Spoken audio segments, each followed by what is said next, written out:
Kendrick Lamar is the people's champion, or at least that's what Jonathan Emile thought before he would have to face the worst setback and pretty much killing of his entire career. It's 2011. Kendrick Lamar is still not really Kendrick Lamar, and is quite reachable, and that's exactly when independent Canadian music artist Jonathan Emile, who was also a fan of Kendrick, decided to reach out to him for a feature.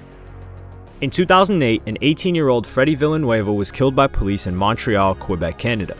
It would be the spark for Jonathan Emile's song Heaven Help Them, that would release in 2009 with lines like, "When a cop dies, we're all mortified, but when a cop kills, he don't need no alibi." He wanted to re-release the song, polish it up, and with his own words, quote, add a different dimension to it, and reached out to Kendrick Lamar. I asked Kendrick Lamar to be a part of the song in the fall of 2011. We didn't really have any relationship with him at the time, so we basically cold called him and sent in a random email to his management asking if he was willing to collaborate. They said we would need to pay 2 installments, and we agreed. This was before Kendrick Lamar was even signed to Interscope. Top Dawg told Emile, Top Dawg is the CEO of Top Dawg Entertainment, which is the record label that originally signed Kendrick Lamar. And he told him that Kendrick was feeling the song and was cool enough with the beat, subject matter, and the collaboration.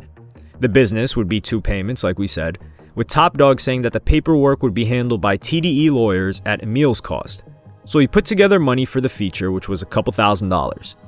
Mixed by Ali, the engineer for Kendrick Lamar and TDE, sent him the sample of the verse after the first payment, and then the full song in early 2012 after all of the transactions were done.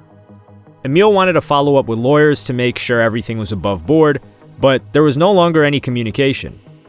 He reached out to Kendrick's lawyer, Josh Binder, Interscope, TDE, nobody would reply. He even said that when Top Dawg sent the final files for the verse, they didn't even give him the a cappella vocals. The verse was even finished by Kendrick Lamar and sent over to him, but they told him that the legal department was different from all the other departments on the invoice and that it was going to be handled. Nothing was handled. Kendrick Lamar got signed to Interscope while this business was going on, continued to blow up, and we're now in January of 2015. Emile is gearing up to release a new album and wants to use the song with Kendrick as a single. Anticipating a release on January 19th, he sent Kendrick Lamar's team a message 2 weeks ahead of time with the response, "Oh, I don't remember this happening. Why don't you just send me the song attached?" Which Emile had already done, multiple times. They had even confirmed they received it, but still, no reply. The days went by and another message was sent out. The song hadn't really changed from what they did in 2011. No response. Another email sent some days later, with no response. The Billboard article and interview with Kendrick Lamar was released, so he decided to push back the song, and he put it out 2 days later. We sent another email saying, okay, the song has been out for 2 days. You haven't been communicating, so we just tried to put out a statement that sort of goes in line with what Kendrick has been saying, you know? That's when the song started to go viral, and we still had very little communication. Usually we would get a 1-line email. We'd write a paragraph, but they'd give us 1-line email. We tried to reach them over the phone, unreachable. But that day I did receive a phone call from a person who was pretty adamant about the fact that if the song stays up, Interscope was going to take it down. We paid for it in good faith. We tried to communicate, but the communication wasn't there. And this was done before Kendrick was signed to Interscope. So we don't really understand what the problem is. If you guys had a problem, we gave you weeks to let us know. Almost immediately after, he was phoned by Top Dawg himself. During the call, Top Dawg threatened that Interscope and Universal Music Group would take down the song. He alluded to possible legal action and took a highly aggressive stance. He also threatened that I would burn my bridges with TDE and that it was bad business for me to not listen to him. It's hip-hop, so tough talk and bullying comes with the territory. I asked him why didn't he tell me not to release the song. He evaded. So I informed him that I had every right to have the song released and there was nothing I could do because it was live on the internet and scheduled for iTunes release. I proposed to remove the song if I was refunded, but Top Dawg refused. I asked to speak to someone at Interscope or UMG. At this point, he became angry and yelled that he was, quote, the president of Top Dawg Entertainment and he has the final decision. At that point, I said, okay, and informed him that I would act accordingly to my best interest. It wasn't long after, just a couple of days, and 8 days total after the song was released and accumulated hundreds of thousands of plays on each platform, that he got the following email notifying him that he was, quote, infringing on copyright and had his song taken down on all platforms. He asked them if they were going to refund the verse, and they gave him some metaphorical reply comparing verses to fruit that needs to be shared when it's made or bought, as opposed to letting it get rotten over time. Even whilst going through this tumultuous situation, Emil's ideal outcome was still the same as day one. I would just like to see the song be out there and split royalties and recognition for it like we intended in the first place. For me, it's not about the money. The biggest thing for me is I was trying to make a song with a message, and I'm trying to do that now. So I'd like the song to be out there so I can represent myself, because it's not his song, it's my song. We own it. It's difficult to explain and put into perspective how much Emil lost in this exchange.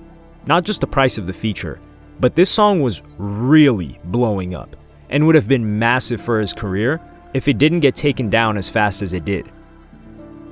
This was 2015. The Billboard cover article that Emil is referring to is the following, with this headline: Kendrick Lamar on Ferguson, leaving Iggy Azalea alone, and why we're in the last days, with the subhead, Kendrick Lamar talks to Billboard about his upcoming album, police violence, and more. Killing by police officer is exactly what Jonathan Emil's song was about in 2009. And if we take a look at Kendrick's verse on the song Heaven Help Them, he raps, "They all say the average black man only lived till 25, Pac died at 25.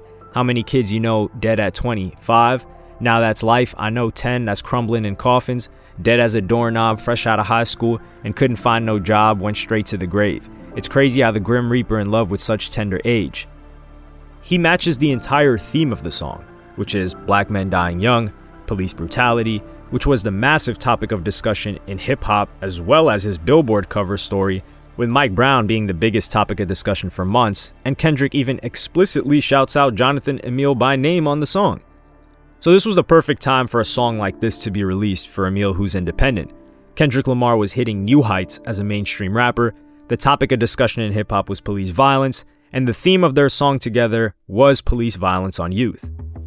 That's something that you can't recapture when your song gets taken down almost instantly. So Emil did the last thing he could do to at least get his money back and prove he didn't steal the verse, which a lot of fans thought after it got taken down, and that was to sue. He filed a lawsuit on October 24th, 2016 in Quebec against Top Dog Entertainment, Interscope, and Universal. And it said the following: the plaintiff seeks from the defendant the amount of $15,000 after one of his songs was, quote, taken down from social media, YouTube and SoundCloud by the defendants for 2 months due to their report that the upload was infringing their copyright. The defendants failed to contest the application. No specific evidence of monetary loss was made at the hearing. The Copyright Act does not require such evidence to be made. The plaintiff has submitted the court invoices from his lawyer totaling $1975. It's only after the intervention of this lawyer that the song was reinstated on social media. While the song was down and even after it was reinstated, it's clear from the evidence provided that the incomes of the plaintiff and his reputation was negatively affected from the false report of the defendants. The court ruled in his favor, partially because they just didn't show up or even address it, and he was awarded about $6,400 USD plus 5% interest. The song was reinstated and is available on Spotify and other platforms today, but they had to be re-uploaded, so all the old views, attention, and comments were gone. This was almost 2 years later. People had moved on, alongside the momentum, which is something you can't recapture. A lot of folks really did think that the Kendrick verse was stolen. He added that he lost the momentum to promote the song. We did what we had to do to get the judgment. And while they ended up getting the judgment, the momentum was long gone, unable to be replicated with the perfect timing, perfect place, and perfect collaboration to take Emil to the next level. Having never directly interacted or spoken with Kendrick Lamar, he decided to pen a public letter to him in 2017 after UMG tried to revoke the decision of the court case and take the song down again. He states, "This is not an attack, this is not a criticism or an affront to your character. I truly hope you'll hear me out, and I also hope we can avoid our representatives seeing each other at our recently canceled court date in Montreal on March 28th. As an independent artist, we face challenges. One of the reasons I wanted to work with you initially is because you were a champion of independent thought, independent artistry, and independent of the industry. I won't pretend to know just how much control you have over your career or business, but I do hope that you'll read this letter and understand what the action of your team and label will do to independent artists." Top Dog later confessed to my lawyer, who signed a sworn affidavit, that he personally asked Interscope and UMG to remove the song because he felt disrespected. Still, your label, through its lawyers, has refused to honor the court's decision. They have continued the bullying and intimidation in an attempt to strong-arm me. They have since filed a retraction to stay the execution of the judgment. After the judgment was handed down, I was phoned by your legal team and I was asked to enter into a settlement agreement. Of course, I cannot discuss any of these details. A day after sharing the first version of this letter with select media outlets for consideration, I received a phone call from the court informing me that the application to revoke judgment was withdrawn. Still, UMG has not signed the documentation to close the legal procedures, admit fault, and obey the court order. In essence, this reveals UMG will continue their legal action to undermine my rights as an artist, and by extension, the Canadian Charter. By removing my song, TDE broke the law and set a small legal precedent for artists whose work is being silenced and censored. By silencing Heaven Help Them for whatever reason, artistic, business, or personal, you and your team have violated the rights of independent artists and broken the original contract exchange we had. Now, UMG will attempt to have this case thrown out. The special relationship that major labels have with YouTube, SoundCloud, and other services was abused.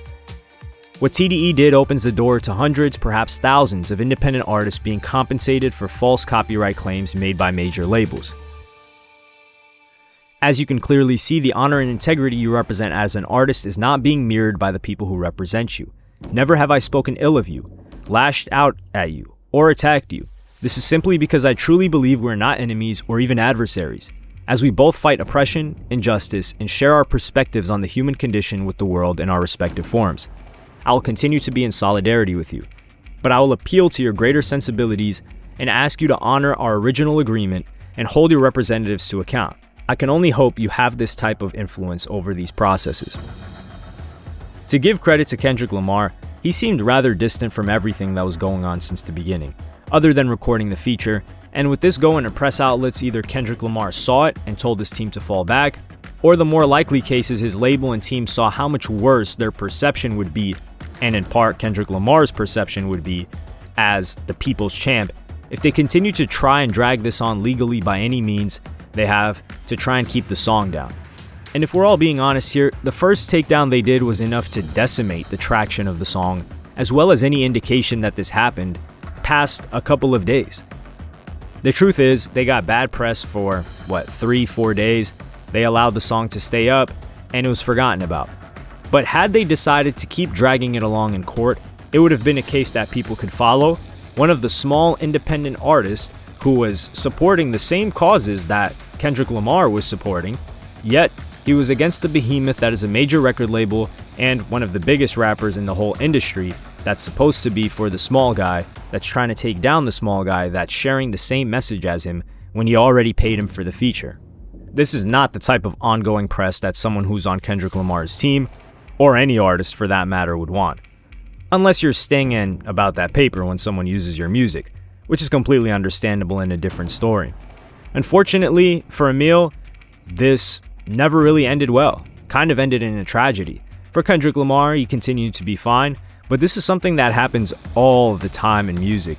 It's just that we rarely ever get to hear the actual story, and this is probably one of the incidents where the upside to this having had stayed up would have been so much higher than all the other times we hear about a story like this.